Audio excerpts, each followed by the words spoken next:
the beginning of English Canada and the 40th Regiment of Foot. In 1605, Port Royal was established on the opposite side of the Annapolis Basin.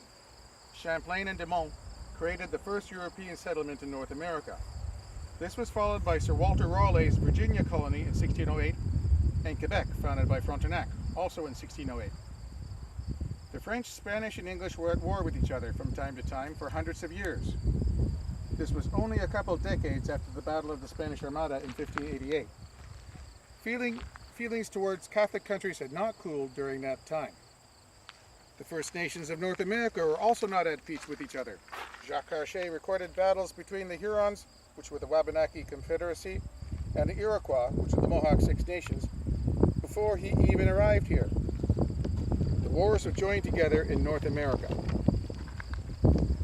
In 1613, recognizing the threat of a French fort along the eastern seaboard, colonists from Virginia attacked and burned the original French fort at Port Royal. The French, through Champlain's leadership, had established friendly trade relations with the mik-mak, the most powerful tribe of the Wabanaki Confederacy, and thus remained a threat in the area. James I of England, who was also James VI of Scotland, granted a royal charter to Sir William Alexander to begin the colony of Nova Scotia in 1621. 2 ships full of Scottish colonists arrived in 1629 to the area of Annapolis Royal and erected the first fort in this area, Charles Fort. The area was returned to France by treaty in 1632, and most Scottish settlers left, but some stayed. Nova Scotia owes its flag and its name to this attempt at colonization. Wars raged there through the next decade between Acadians, which were those that were based in what is now New Brunswick, had a civil war with those who were based in what is now Nova Scotia from 1640 to 1647. Those in Nova Scotia eventually won. In 1690, a large force of New England soldiers attacked Port Royal. It had moved across the basin to where Annapolis Royal is now. The fort had only 42 defenders, and its construction wasn't finished yet, so its 18 cannons were not in place. They quickly surrendered, and the New Englanders plundered the fort and the town. When the War of Spanish Succession broke out in 1702, North America was eventually back at war again. In 1701, a stone and earth fort was built here by the French commander. In 1704, Benjamin Church of Massachusetts raided Grand Parade.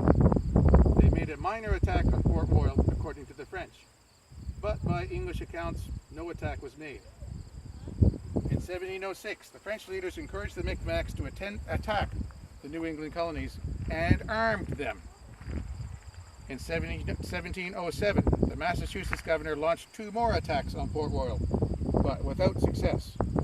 Meanwhile, the French and mik-maks reduced the English fisheries by 90%. In 1708, a Scottish businessman, Samuel Vetch, went to Queen Anne to get funds, forces, and supplies to conquer New France. In 1709, it failed to get started, but in 1710, the attack was finally launched in what would be known as Queen Anne's War. Vetch's friend, Nicholson, became the first official English governor of Nova Scotia. He attacked with 400 Royal Marines, as well as 1,500 other troops from all over New England, particularly Massachusetts. It had 2 bomb galleys and 5 warships. The siege lasted from October 5th to 16th.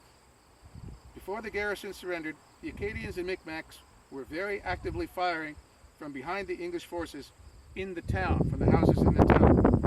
But with the artillery in position, there was no chance for the French to win, so they surrendered after British troops kept up their siege work. Upon surrender, the inhabitants within cannon shot were given 2 years to live in the area if they swore allegiance to the British Crown before they had to leave the vicinity.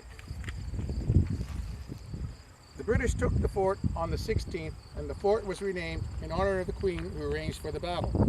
Massachusetts and New Hampshire had a day of celebration. The French tried to take it back the following year with 200 Acadians and mik-maks. They couldn't take the fort, so they just kidnapped a number of English settlers. A force was sent out from the fort to get them back, and they were ambushed at Bloody Creek. in killing 18 soldiers and showing the inability as yet for English soldiers to fight in the frontier style. In 1713, with the Treaty of Utrecht, Nova Scotia was officially ceded to Britain, and Annapolis Royal became its capital. English settlers were already arriving in some numbers. Cape Breton, Ile Royale, which is VEI, and New Brunswick remained in French control. This led to the construction by the French of Fort Beausejour and the Fortress of Louisbourg to block any further expansion. Fort Beausejour was originally at Beaubassin. It moved to Beausejour to oppose the building of Fort Lawrence in 1750. In 1717, the new governor, General Richard Phillips, formed the 40th Regiment of Foot, half raised by the garrisons of Fort Anne and the West Indies, and the other half raised in Somersetshire, England. They were somewhat understrength and poorly supplied, but they became the first English government of early Canada. In 1720, they also built Fort William Augustus at Canso. It was attacked immediately by the mik-mak after they attacked the small fishing port. In 1723, the Canso garrison had to disperse the mik-mak. The 40th also built a fort in Placentia, Newfoundland. They didn't have to wait long for war. An Acadian priest, Father Rail, pushed the Acadians and Micmac to war again from 1722 to 1726. This war is known as Drummer's War for the English governor at the time in Massachusetts. Scalping was rampant on the English settlers, while most of the time the English simply tried to defend themselves.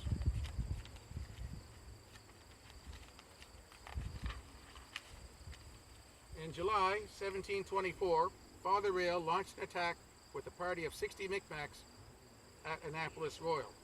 It was beaten back, but a counterattack from the fort failed, with the death of a sergeant and a private, who were both scalped and other troops wounded. After some pillaging, the Micmac withdrew with many prisoners from the English population. Father Rail's war ended in 1725 in Maine, with the capture of Father Rail and the Micmac leaders. A French Catholic church was built in Shubenacadie, which was to cause even further problems later. Through the next famous leader of the Acadians and Micmacs, Le Loutre, after the war, Micmacs again attacked Canso, destroying 2 houses and killing 6 people. The Micmacs ended their war in 1726. War came again in 1744. A force of 300 Micmacs under the command of Father Le Loutre tried to attack the fort again. Only 80 men were in the fort, but they held. But the regiment was then given funds and orders to expand. Governor Shirley of Massachusetts sent over 200 recruits immediately. The garrison gradually grew to 450 men. In September, the French and Micmacs tried again with 300 men, but without artillery, they failed. In 1744, another attack was launched at Fort William Augustus at Canso with a large force of French Marines and cannons. The fortifications were not that strong and made of wood, so the garrison of 4 companies had to surrender. 60 families were also taken prisoner and brought first to Louisbourg and then later paroled to Boston. King George's War was officially to last from 1745 to 1748. 600 more French and Micmacs attacked again in 1745 and tried to make a siege, but they were withdrawn to defend Louisbourg. Then came Le Loutre's War. In July 1749, Le Loutre, a French priest, pushed the Micmacs and Acadians to war with the British again. The excuse was over the foundation of Halifax, and Le Loutre, acting as an agent of the French government, convinced them that it was a violation of the peace agreement made to end King George's War. William Pepperell led a force of New Englanders to take the fortress of Louisbourg and after the siege, but they were forced to return it in the peace deal of 1748. The foundation of Halifax had nothing to do with the Micmac in truth. It was to balance against the fortress of Louisbourg. No Micmacs lived in Chebucto before the city was found as the Duc d'Anville expedition was there a few years before and failed due to disease, which killed many hundreds of French and mik-maks alike. This disease was the great killer of the mik-maks. No one would live there after that. The 40th sent detachments and its headquarters to Halifax. General Cornwallis tried to make peace deals with the mik-maks, but the leader, Francis Cope, murdered the envoy and burned the treaty paper. A stone house in Grand Pre was the first battle site outside of Halifax and Dartmouth in Le Loutre's war. The detachment of the 40th held out in a stone house, but eventually a deal was made for their safe withdrawal. General Cornwallis ordered Fort Lawrence, facing the French Fort Beausejour, Fort Vosges at Grand Pre at Horton Landing, and Fort Edward at Windsor to be built. Garrisons were again raised for the 40th and were sent there. Almost immediately, Fort Vosges was attacked by 300 Acadians and Micmac, but without cannons, they could not take the fort.